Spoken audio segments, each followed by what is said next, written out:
हमारे आध्यात्मिक मूल्यों से मिली है। इसलिए देश के विकसित भारत का निर्माण और अपनी विरासत पर गर्व के पंच प्राणों का आह्वान किया। साथियों, भारत जब भी बड़े संकल्प लेता है उसके मार्गदर्शन के लिए ईश्वरीय चेतना किसी न किसी रूप में हमारे बीच जरूर आती है। इसलिए गीता में भगवान श्री कृष्ण ने कहा, सर्ववादी हुए हुए इतना बड़ा आश्वासन दे दिया, लेकिन इस वचन के साथ ही तो हमें ये आदेश भी देते हैं कि कर्मण्यवादी भारत से ना पड़े तो कदाचन। और हाँ, हमें फल की चिंता के बिना कर्तव्य भाव से कर्म करना। भगवान का ये वचन, उनका निर्देश हर 140 करोड़ देशवासियों के लिए जीवन मंत्र की तरह है। अगले 25 वर्षों में इस कर्तव्य काल में हमें परिश्रम की पराकाष्ठा करनी, हमें निस्वार्थ भाव से देश सेवा को सामने रखकर काम करना, हमारे हर प्रयास में, हमारे हर काम से राष्ट्र को क्या लाभ होगा, ये प्रश्न हमारे मन में सबसे पहले आना चाहिए। यही प्रश्न राष्ट्र की सामूहिक चुनौतियों के समाधान पेश करेगा। मुझे विश्वास है कि भगवान कल की आशीर्वाद से संकल्पों की हमारी ये यात्रा समय से पहले सिद्धि तक पहुंचेगी। हम सशक्त और समर्थ भारत के सपने को 100% पूरा होता देखेंगे। इसी की कामना के साथ आप सभी का मैं बहुत बहुत धन्यवाद करता हूं और इस भव्य आयोजन के लिए इतनी बड़ी तादाद में संतों के आशीर्वाद प्राप्त करने के लिए मैं हृदय से प्रणाम करते हुए अपनी वाणी को विराम देता हूं। मेरे साथ बोले, भारत माता की, भारत माता की, भारत माता की। बहुत बहुत धन्यवाद। हम चंद्रमा के दक्षिण ध्रुव तक पहुंचने वाले पहले देश बने। पहली बार भारत में वंदे भारत और नमो भारत जैसी आधुनिक ट्रेनें चल रही हैं। पहली बार भारत में बुलेट ट्रेन चलने की तैयारी हो रही है। पहली बार हाईटेक हाईवे, एक्सप्रेसवे का इतना बड़ा नेटवर्क और उसकी ताकत देश के पास है। पहली बार भारत का नागरिक, चाहे वो दुनिया के किसी भी देश में हो, अपने आप को इतना गौरवान्वित महसूस करता है। देश में सकारात्मक सोच और आत्मविश्वास का ये जो द्वार हम देख रहे हैं, एक अद्भुत अनुभूति है।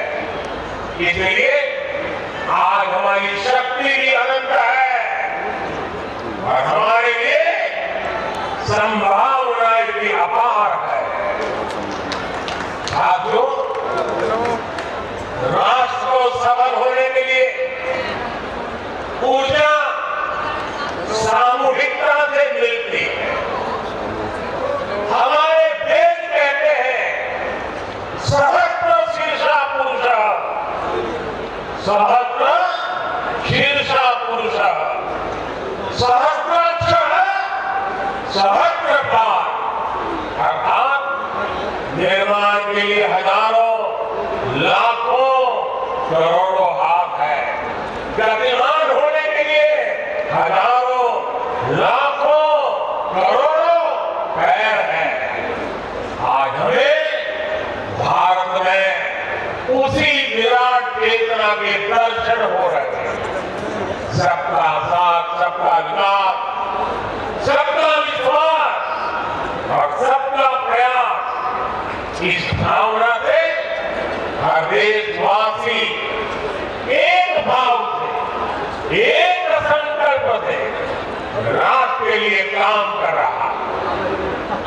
पिछले 10 वर्षों में कार्यों के विस्तार को देखिए। 4 करोड़ से ज्यादा लोगों को प्रधानमंत्री आवास योजना के तहत पक्के घर,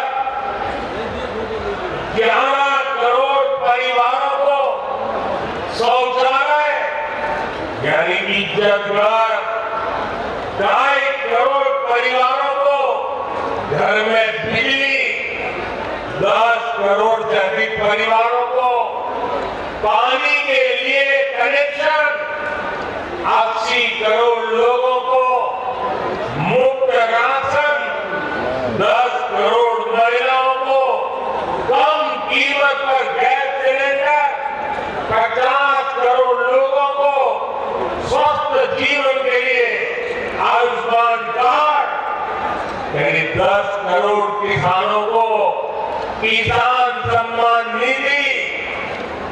कोरोना काल में हर देशवासी को मुफ्त वैक्सीन, स्वच्छ भारत जैसा बड़ा अभियान आज पूरी दुनिया में भारत के कामों की चर्चा हो रही है। इस स्केल पर काम इसलिए हो सके क्योंकि सरकार के इन प्रयासों से देशवासियों का सामर्थ्य जुड़ गया। आज लोग सरकार की योजनाओं का लाभ दिलाने के लिए गरीबों की मदद कर रहे हैं। लोग इस बात का प्रमाण होगी कि हम बेहतर भविष्य को लेकर कितने सकारात्मक रहने वाले लोग हैं। साथियों, भारत पराभव से भी विजय को खींच करके लाने वाला रास्ता है। हम पर सैकड़ों वर्षों तक इतने आक्रमण हुए, कोई और देश होता, कोई और समाज होता तो लगातार इतने आक्रमणों की चोट से पूरी तरह नष्ट हो गया होता। फिर भी हम न केवल डटे रहे बल्कि और भी ज्यादा मजबूत होकर सामने आए। आज सदियों के वो बलिदान फलीभूत हो रहे हैं। जैसे कोई बीज वर्षों के अकाल में पड़ा रहा हो, लेकिन जब वर्षा काल आता है तो वो बीज अंकुरित हो उठता है। वैसे ही आज भारत के अमृत काल में भारत के गौरव, भारत के उत्कर्ष और भारत के सामर्थ्य का बीज अंकुरित हो रहा है। एक के बाद एक हर क्षेत्र में कितना कुछ नया हो रहा है। जैसे देश के संत और आचार्य नए मंदिर बनवा रहे हैं, वैसे ही मुझे ईश्वर ने राष्ट्ररूपी मंदिर के नवनिर्माण का दायित्व सौंपा।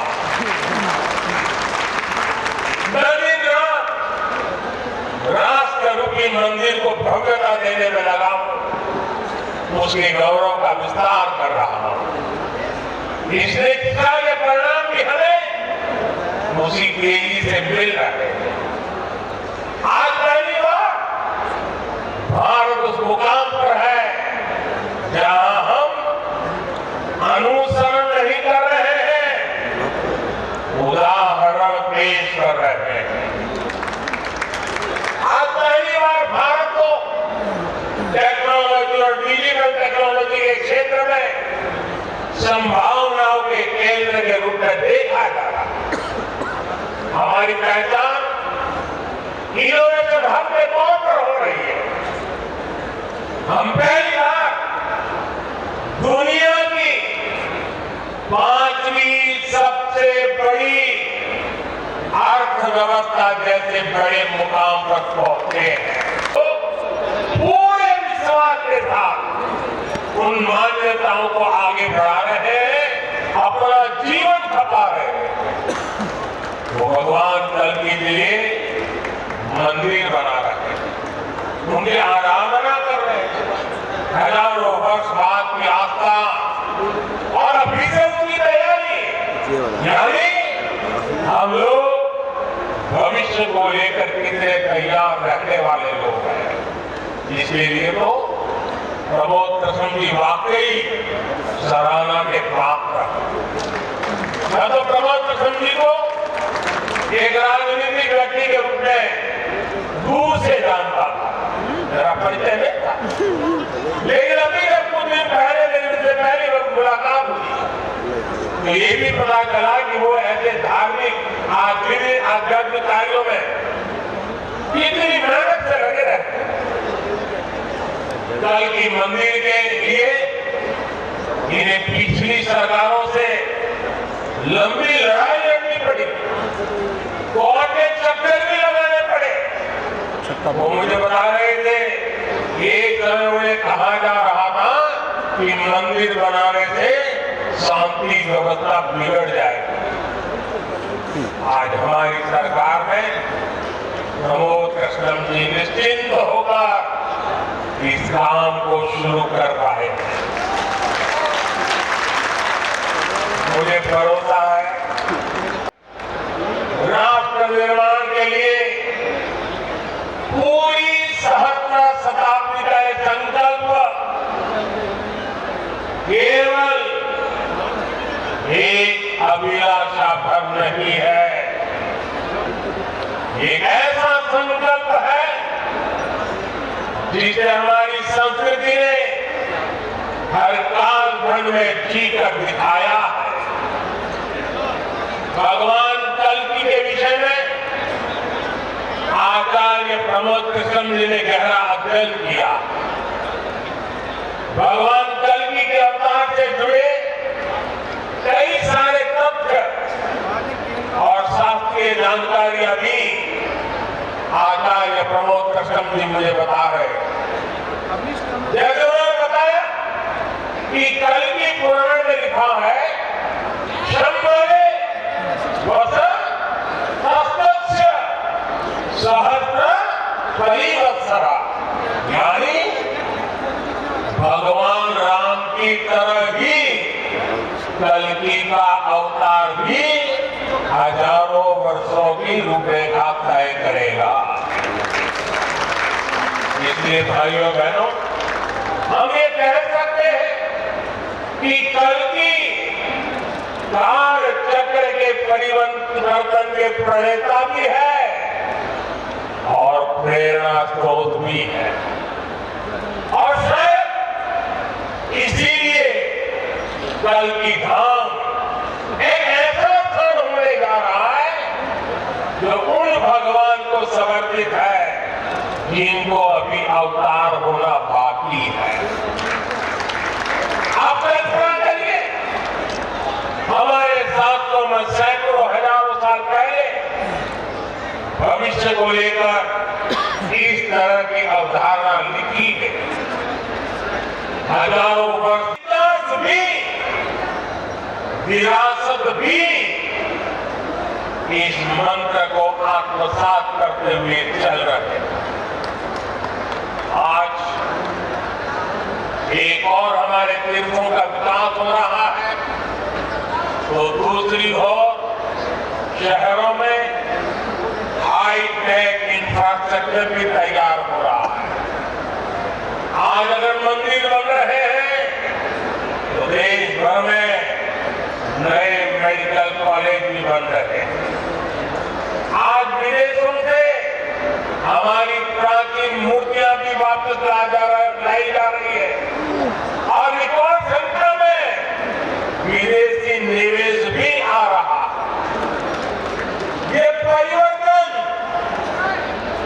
ये परिवर्तन प्रमाण है साथियों, और प्रमाण इस बात का है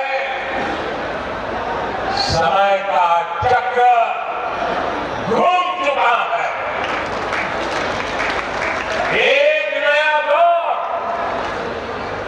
आज हमारे दरवाजे पर दस्तक दे रहा है। ये समय है हम उस आगमन का दिल खोलकर स्वागत करें। इसलिए मैंने लाल किले से देश को विश्वास दिलाया था, यही समय है, सही समय है। साथियों, जिस दिन अयोध्या में राम मंदिर की प्राण प्रतिष्ठा हुई थी, तब मैंने एक और बात कही थी, 22 जनवरी से अब नए काल चक्र की शुरुआत हो चुकी है। प्रभु श्री राम ने जब शासन किया तो उसका प्रभाव हजारों वर्ष तक रहा। उसी तरह राम लला के विराजमान होने से अगले 1000 वर्षों तक भारत के लिए एक नई यात्रा का शुभारंभ हो रहा है।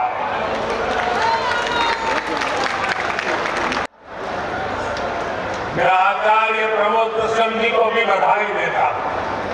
साथियों, आज संबल में हम जिस अवसर के साक्षी बन रहे हैं, ये भारत के सांस्कृतिक नवजागरण का एक और अद्भुत क्षण है। अभी पिछले महीने ही 22 जनवरी को देश ने अयोध्या में 500 साल के इंतजार को पूरा होते देखा है। राम लला के विराजमान होने का अलौकिक अनुभव, वो दिव्य अनुभूति अब भी हमें भावुक कर जाती। इसी बीच हम देश से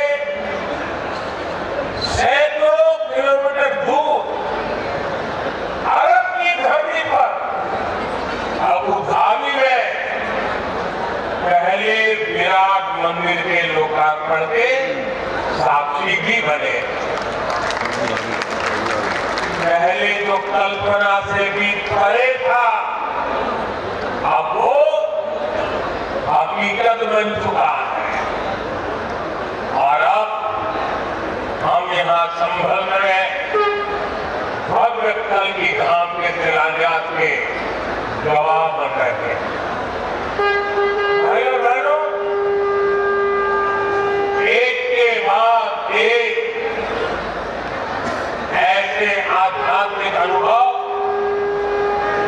सांस्कृतिक गौरव की पल हमारी पीढ़ी के जीवन काल में इसका आना, इससे बड़ा सौभाग्य क्या हो सकता है। इसी कालखंड में हमने विश्वनाथ धाम के वैभव को काशी की धरती पर देखा है, निखरता हुआ देखा।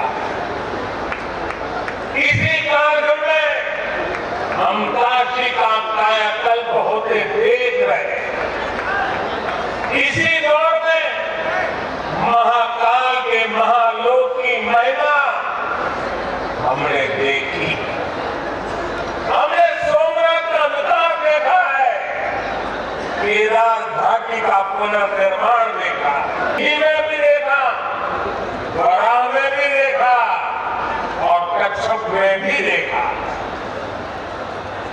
इन सभी स्वरूपों के साथ स्थापना हमारी मान्यताओं की व्यापक छवि प्रस्तुत करेगी। ये ईश्वर की कृपा है। उन्होंने इस पवित्र यज्ञ में मुझे माध्यम बनाया है, इस शिलान्यास का अवसर दिया है। जब वो स्वागत प्रवचन कर रहे थे तब उन्होंने कहा कि हर किसी के पास कुछ न कुछ देने को होता है, मेरे पास कुछ नहीं है, मैं सिर्फ भावना व्यक्त कर सकता। प्रमोद जी अच्छा हुआ कुछ दिया नहीं, वरना जमाना ऐसा बदल गया है कि अगर आज के युग में सुदामा श्री कृष्ण को एक कोटली में चावल देते, वीडियो निकल आती, सुप्रीम कोर्ट में पीआई हो जाती और जजमेंट आता कि भगवान कृष्ण को भ्रष्टाचार में कुछ दिया गया और भगवान कृष्ण भ्रष्टाचार कर रहे हैं। इस व्यक्त में हम कर रहे हैं, अच्छा है कि आपने भावना प्रकट की और कुछ दिया नहीं।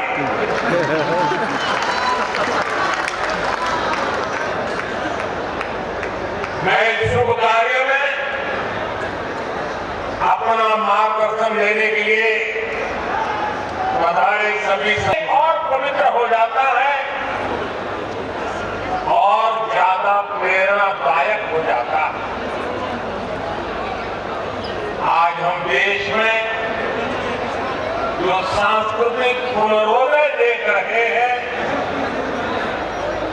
आज अपनी पहचान पर गर्व और उसकी स्थापना का जो आत्मविश्वास दिख रहा है, वो प्रेरणा हमें छत्रपति शिवाजी महाराज से ही मिलती है। मैं इस अवसर पर छत्रपति शिवाजी महाराज के चरणों में श्रद्धापूर्वक नमन करता हूं, उन्हें श्रद्धांजलि अर्पित करता हूं। साथियों, पिछले दिनों जब प्रमोद कृष्ण जी मुझे निमंत्रण देने के लिए आए थे, जो बातें उन्होंने बताई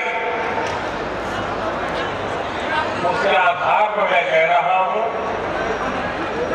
कि आज जितना आनंद उनको हो रहा है उसे अनेक गुना आनंद उनकी पूज्य माता जी की आत्मा जहां भी होगी उनको होता हो।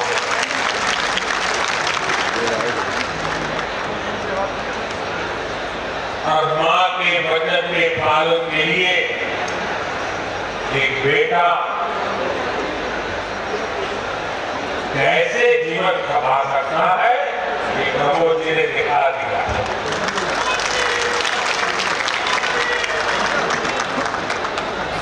प्रमोद कृष्ण जी बता रहे थे कि कई एकड़ में फैला ये विशाल धाम कई मायनों में विशिष्ट होने वाला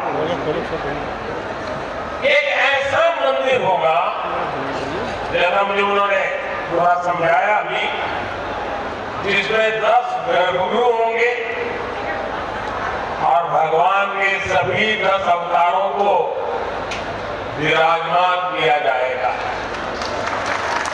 10 अवतारों के माध्यम से हमारे शास्त्रों ने केवल मनुष्य ही नहीं बल्कि अलग अलग स्वरूपों में ईश्वरीय अवतार को प्रस्तुत किया गया। यानी हमने हर जीवन में ईश्वर की ही चेतना के दर्शन किए। हमने ईश्वर प्रमोद कृष्ण जी, पूज्य स्वामी कैलासानंद ब्रह्मचारी जी, पूज्य सद्गुरु सिद्धेश्वर जी विशाल संख्या में पधारे हुए, भारत के भिन्न भिन्न कोने से आए हुए पूज्य संतगण और मेरे प्यारे श्रद्धावान भाई और बहनों,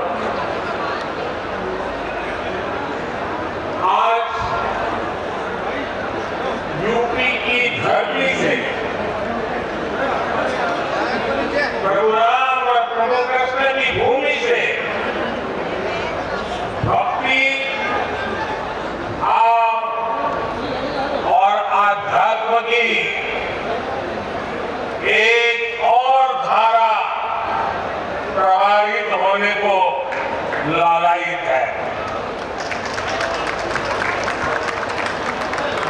आज पूज्य संतों की साधना और जनमानस की भावना से एक और पवित्र धाम की नींव रखी जाएगी।